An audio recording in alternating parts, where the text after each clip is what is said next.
You know, these are just normal cubicles. They have desks, chairs, floors, walls, just like every other cubicle in the world. But I've been wandering through them, and these are different. Look at that. Lovers at a fountain over here. I love flowers over there. We went to Hawaii on our wedding honeymoon. Everything around here tells me a story about the person who lives here. And I've been in a lot of cubicles in my life, but there's something different about these. If you work at Adventist Health, your life is meeting human need with love. And I find everybody here is committed to that whole concept of sacred work, meeting human need with love. It's happening. You can feel it, even in the cubicles.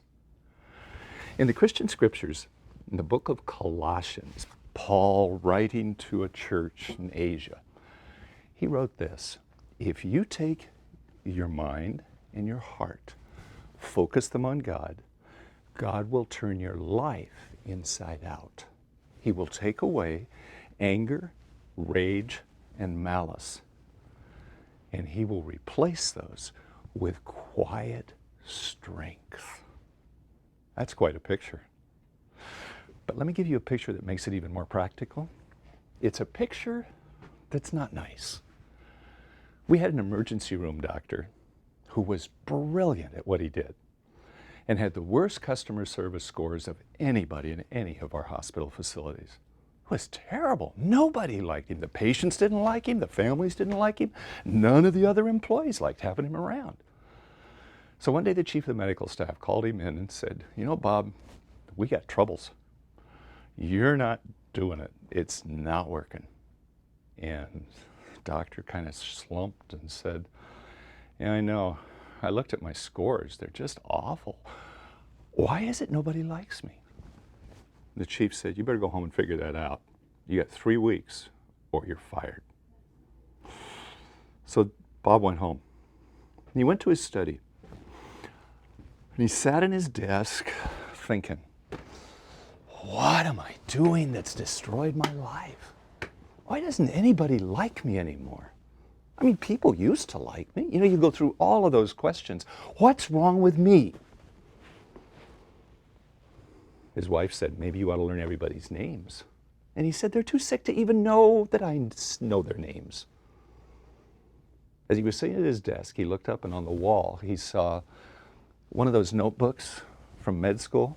This one said, first year medical school, notes. He reached up and pulled it down, opened it up. On the very first page of the very first day in medical school, here's what he read. The physician had said, write this down. What I'm going to tell you now, you will forget, and you will be sorry you forgot it. But here it is anyway. Never talk to a patient unless you're at eye level. Forget it at your own detriment. And that was the end. That was everything that was on the first page. And that's what the teacher had told him to do. Put it on the first page and don't put anything else there. And never forget that you're always supposed to talk to people at eye level. He'd forgotten. So the next day he went back to the ED, back to work.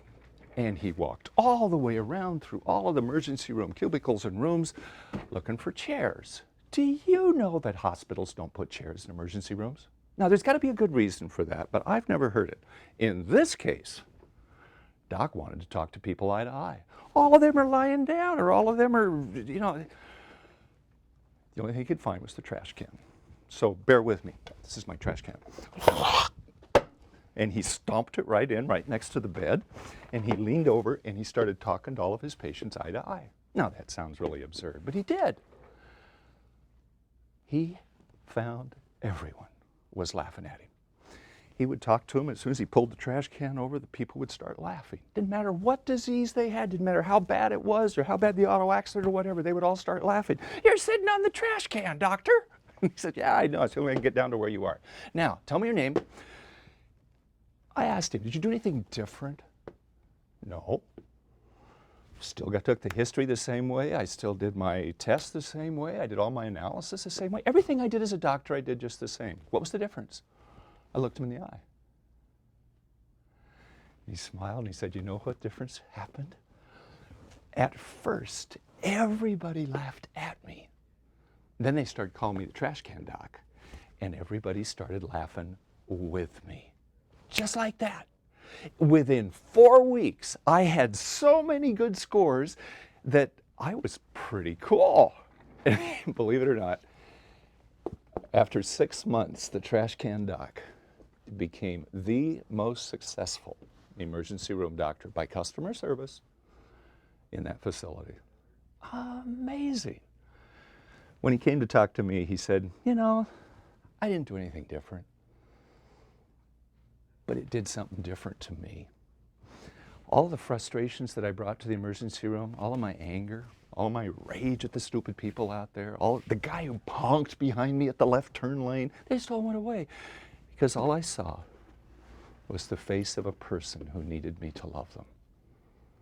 And I became the trash can doc, whose life is dedicated to the sacred work of service. It works. It really works. So here's your assignment for today. Find a covey of cubicles. No, I'm serious. Ones with floors and chairs and desks and walls. And don't look for the trash can. That's not the point. Look for all the pictures. Get to know who lives there. Find out 3 things you didn't know before about somebody in a cubicle close by. Have a great day.